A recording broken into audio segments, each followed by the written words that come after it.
We've got our basic colors down, so we're going to use diluted matte medium to start layering glazes over them and intensifying the colors and the shadows.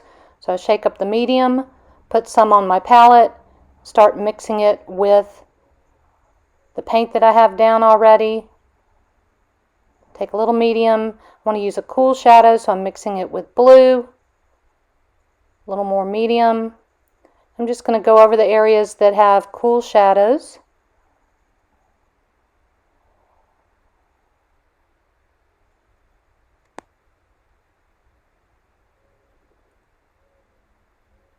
Making that yellow a little greener by putting a light blue glaze over it.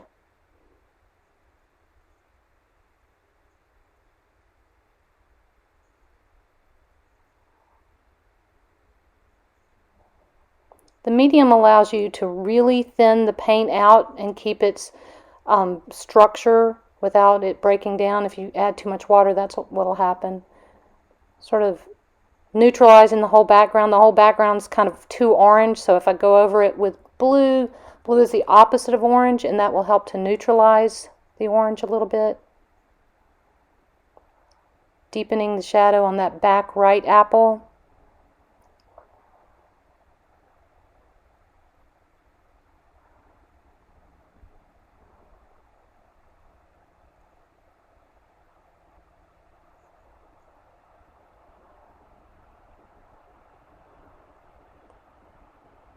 Putting some of the shadows in the bottom foreground.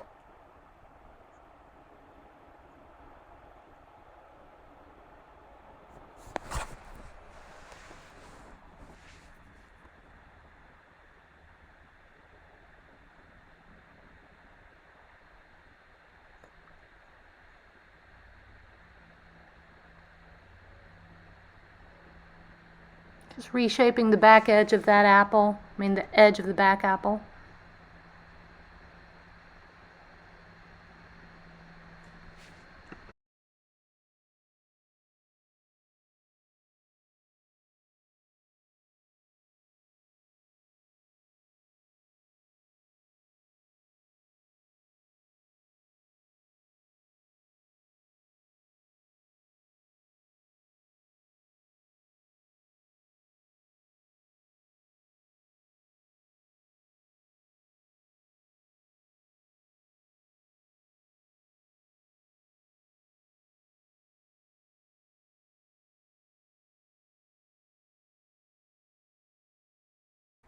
So my brush, I just cleaned my brush, and now I'm going to mix a clear red with some medium because I want to emphasize the redness of the apples a little more. Putting some more medium into my, just a drop into my red because I didn't have much on my palette. So I'm going to intensify the red.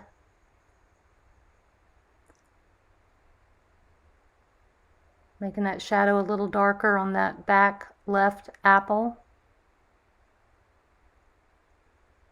Hitting that dark shadow on the top of that middle apple, I think. Nope, reshaping the apple a little bit. Just looking for places where it's redder.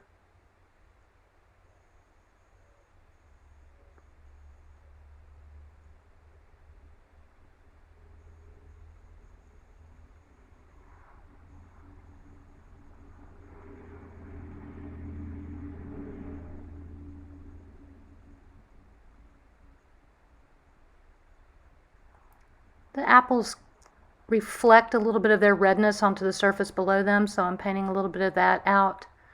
Even though it's a brown color, there's a little red reflection on it.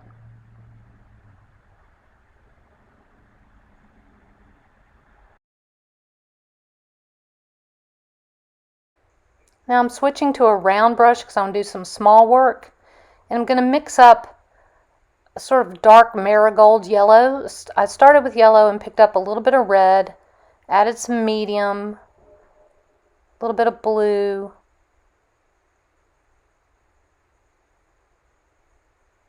a little more red,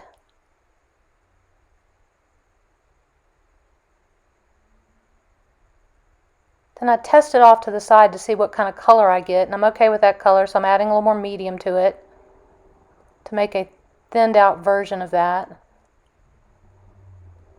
And I'm going to paint some small darker yellow areas like the indentation of where the stem comes out and pulling that yellow out into around the stem or the top of the apple. And I'm also painting around the highlights to make them show up a little bit more. Pulling more of that yellow into that yellow part of the apple, and then that yellow part on the back apple and around the top of the stem on it, just getting places where there's little sort of striations of yellow in the apples, little sort of dots and dits of them.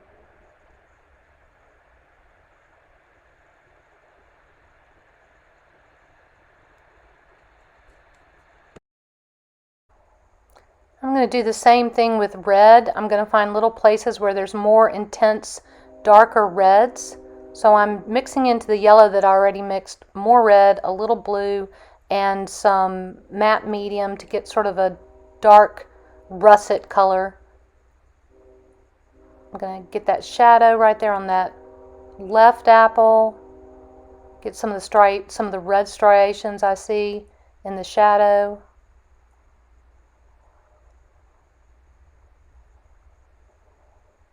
Really paying attention to the edge a little bit right there between the two apples.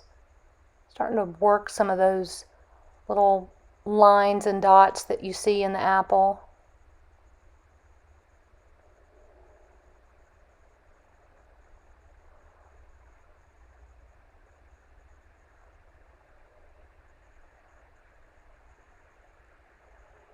Painting around that highlight to try to get it to look whiter. Now I'm going to darken that red that we just mixed a little darker with some more blue and some more red to get sort of a more purple color, and go into some of the darker areas, some of the shade and maybe some of the stem and things like that. But you can see it's kind of a maroon color now. So drawing that line that separates the front apple from the left apple and kind of feathering that out towards the left apple. And then using the paint to separate the two apples a little bit with a line right there. And just bringing some dark striations into that shadow on the left apple. Painting in some of the details around the stem on the back apple, the back right apple. Getting some of the striations in, some of the shadows.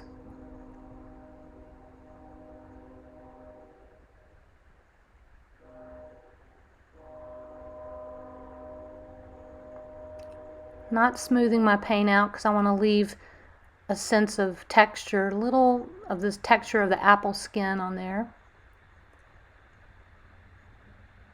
Using a very light touch here, just making little dots and dabs.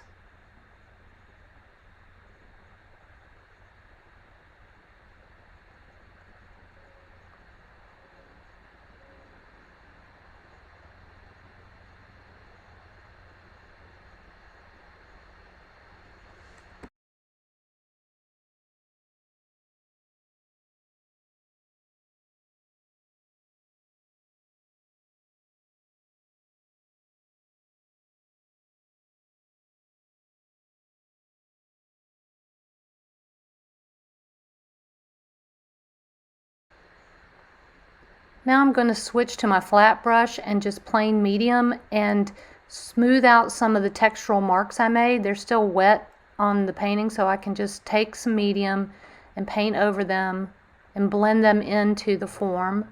As you can see, that's what I'm doing kind of quickly. If you go too slow, then it dries, so I'm trying to move the paint that I have on the surface around and get it to work, you know, as a whole and not just sort of stand out.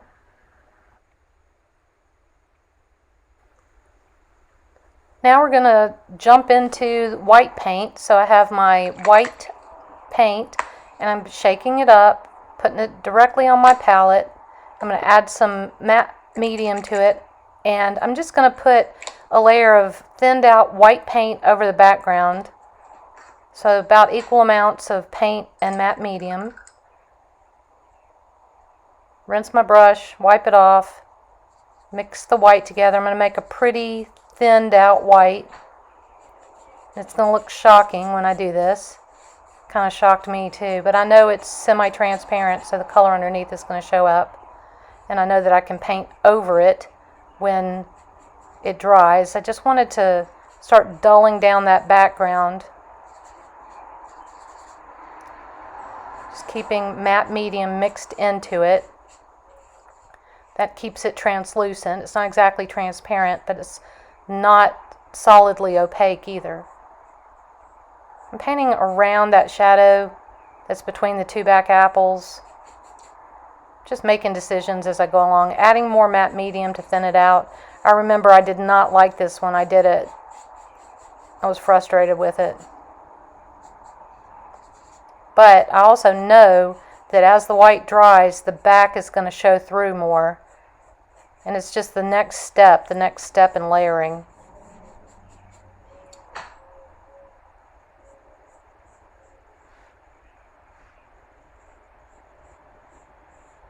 So I'm being careful as I paint around the apple, trying to emphasize the shape of the apple. I think you can already start to see the brown of the background shining through the white that I painted. Rinsing my brush, wiping it off camera. There you go, showing you that I'm actually wiping it off. And taking a damp brush with nothing on it and just sort of spreading the white around to get rid of any brush marks. And being a little more attentive to the edges. Just using matte medium to bring that white down. I guess I didn't like that. Wiped it off. But bringing it down into the shadow some.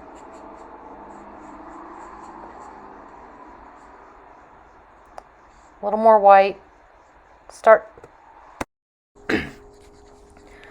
So while I'm letting the background dry some, I'm going to mix some translucent paint for the yellow area. So I've taken the yellow that's on my palette, added some white and some matte medium to it. I'm just going to start adding yellow in the places where I see yellow and trying to get that to stick out just a little bit more. Just touching it wherever it's the most prominent. Making the shapes of the colors that I see.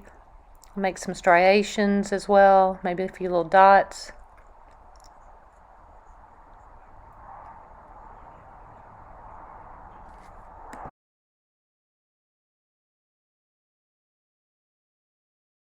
So I felt like there was too much paint on my brush, so I squeeged it onto my palette, and then I just took my rag and wiped the paint out. Now I'm using the side of the brush and just making little marks, little vertical marks on the apples, mixing a little red and blue into my yellow to get a darker kind of orangish brown color, adding some medium. I'm just going to repaint the whole background with that because I wasn't being patient enough with the white. I felt like it was just standing out too much. Just shows you that if you don't like the way something turns out, you have the power to just paint over it and not worry too much about it. Try to be keep it low stress or stress free.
So now I'm going to mix some darker colors to paint the indentation around where that stem is. Probably going to use a round brush for this.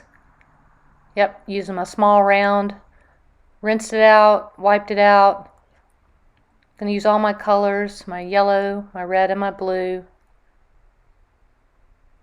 A lot less blue and red. Mix those together first to make a purple, and then bring my yellow into it and see what kind of color I get. So adding some medium, thinning it out to get a sort of dark gold color. I'll just paint around that indentation, trying to get it to go back in space a little bit.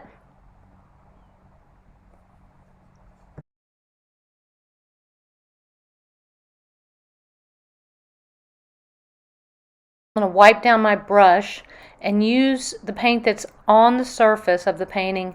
Just spread it out with a relatively dry brush around the highlights so that they seem to stand out a little bit more.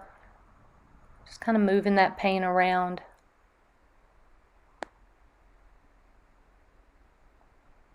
I'm going to find some other places for that color to go. So I see little dots and dashes, sort of the visual texture of the apple, just adding that to it.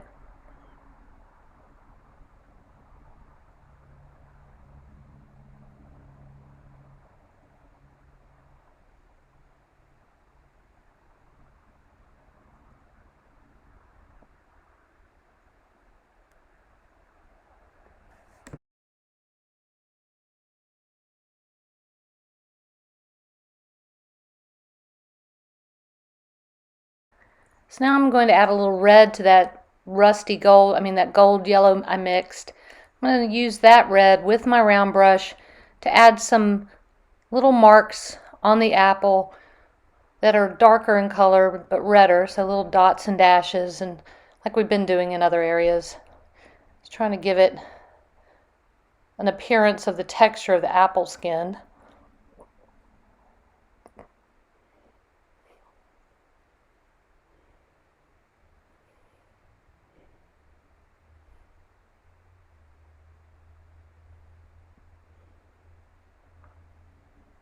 So anywhere I see little red marks on any of the apples, they're small and they're red, I'll be using my small brush to paint them in.